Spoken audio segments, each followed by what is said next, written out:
Ассалаумағалейкум, армысыздар, құрметті әлеуметтік желі қолданушылар.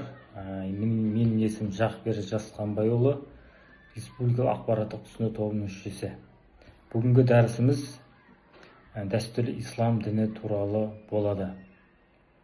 Дәстүрлі ислам деген кезде біз әрине сонау ата-бабаларымыз ұстанып келген қазақи мұсылмандық дүниетанымды айтамыз. Қазақи мұсылмандық дүниетанымы әрине бұл Құран, хадиске қайшы келмейді. Керісінше біздің бүкіл құндылықтарымыз осы ислам дінімен ұштастырып, Құранмен, хадиспен ұштастырып кеткен құндылықтарды біз осы дәстүрлі ислам діні деп атаймыз. Енді дәстүрлі ислам дінін атау себебі халқымыз сонау 6-7 ғасырлардан қалыптасып келе жатқан біздің ата-бабаларымыздың түркілік дүниетанымынан келе жатқан салт дәстүрлердің осы исламмен ұштастырып қолданып келе жатқандықтан біз оны дәстүрлі ислам діні деп атаймыз. Себебі бұл құндылықтар мынау арабтарда, парсыларда немесе басқа да мемлекеттер қолданбауы мүмкін, бірақ оны біздің қазақ халқы қолданған. Сондықтан да бұл қазақ үшін дәстүрлі ислам, ал басқа мемлекет үшін бұл дәстүрлі ислам болып саналмайды, ал ол елдің өзінің дәстүрлі ислам діні болады. Сол сияқты әрбір мемлекеттің де, әрбір елдің де, ұлттың да дәстүрлі діндері болады.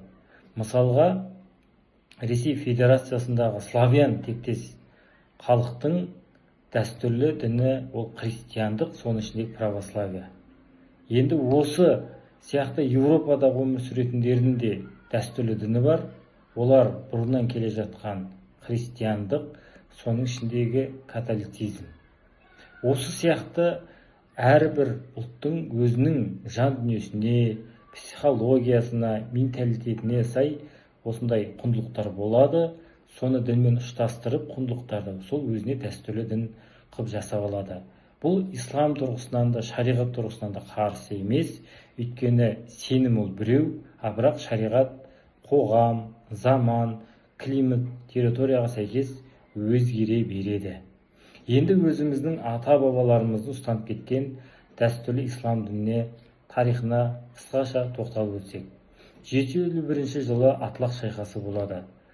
Түркілер мен арабтар Таң империясына қарсы соғысып, Таң империясын жеңіп, қазақ даласына ислам діні келеді. Осы ислам діні ішіндегі ханафи мазхабы, матуриди сенімін біз ұстанамыз.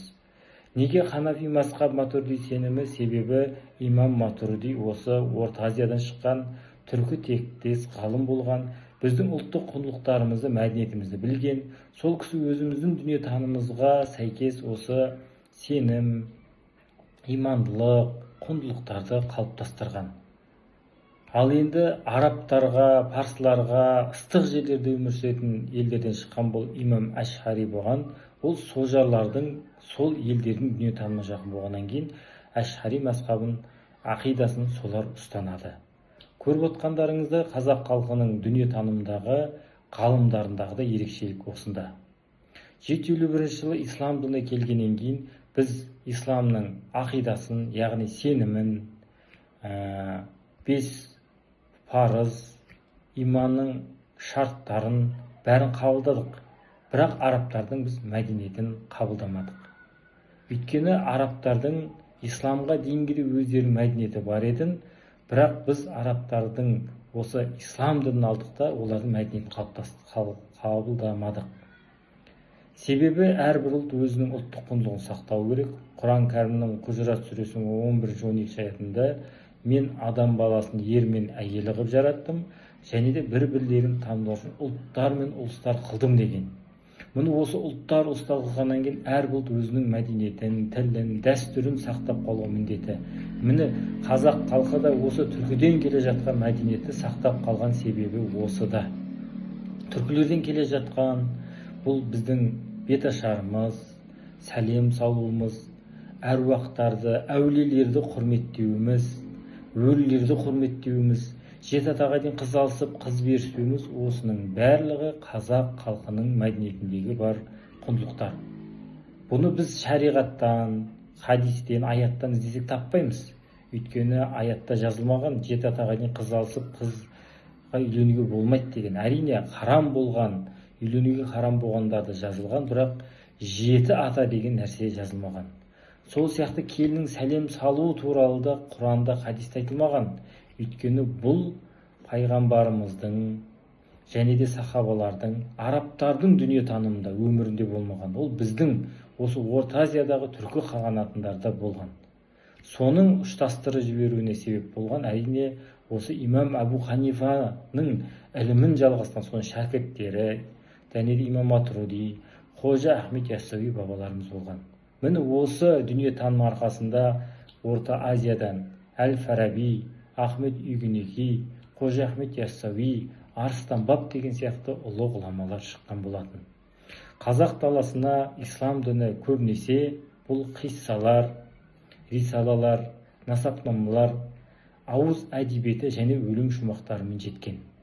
Оған дәлел ретінде мынау қисса қарайтын болсақ, Рабузи деген ғалым Алтын Орда мемлекеті кезінде Қиссасул Әмбия деген кітап жазған. Бұл пайғамбарлар мен әулиелердің өмір баяны. Осы пайғамбарлар мен әулиелердің өмір баянын айта отырып, халыққа соларды үлгі ете отырып, адамдарды имандылыққа, мәдениетке, тәртіпке шақырып отқан. Соларға еліктеген халық өздерін солар сияқты болғысы келгісі кеп, өздерінің мінез құлықтарын дұрыстап отырған. Сол сияқты мынау өлең шумақтары арқылы қазақ даласына ислам діні келген. Оған бірден бір себеп Абайдың өлеңі махаббатпен жаратқан адамзатты, сен де сүй ол Алланы жаннан тәтті, адамзаттың бәрін сүй бауырым деп, және хақ жолда өс деп әділетті. Осы үш сүй болады имани гүл деп, Хакім Абай Алланы, адамды, әділеттілікті жақсы көруге шақырған. Яғни бізге ислам дінінде келу себебі қиратушы, жоюшы, бұзушы емес, керісінше бейбітшілік пен татулық, мейірім мен кешірімділік құндылықтары көп насихатталып келгендіктен түркі қағанаты, қазақ хандығы халқымыз осы ислам дінін қабылдаған. Міне осы құндылықтарды біз балаларымызға, ұрпақтарымызға, жастарға сіңіретін болсақ, әрине біздің қоғам имандылыққа бет бұрып, жаман қылықтардан сақталатын болады. Біздің ата-бабаларымыз бәрі ислам дінін терең түсінді, өзінің мәдениетін білді, тарихын білді, дінін білді. Сол құндылықтарды ұстау арқылы өзінің қазақи болмысын жоғалтпады. Міне біз осы құндылықтарды білу үшін әрине Шәкәрім, Абай, Қожа Ахмет Яссауи және де тағы басқа Мәшһүр Жүсіп Көпеев деген сияқты ғалымдардың дүниетанымын оқу арқылы біз жастарға имани құндылық бере аламыз. Сөзімнің қорытындысы ретінде қазақта жақсы сөз бар: бір жылдығын ойлаған ел бидай егеді, 10 жылдығын ойлаған ел ағаш егеді, мәңгілігін ойлаған ел ұрпағының жүрегін ізгіліктің дәнегі егеді дейді. Сондықтан да біз ізгі өзіміздің осы қазақи мұсылмандық дүниетанымды көп дәріптеуіміз керек.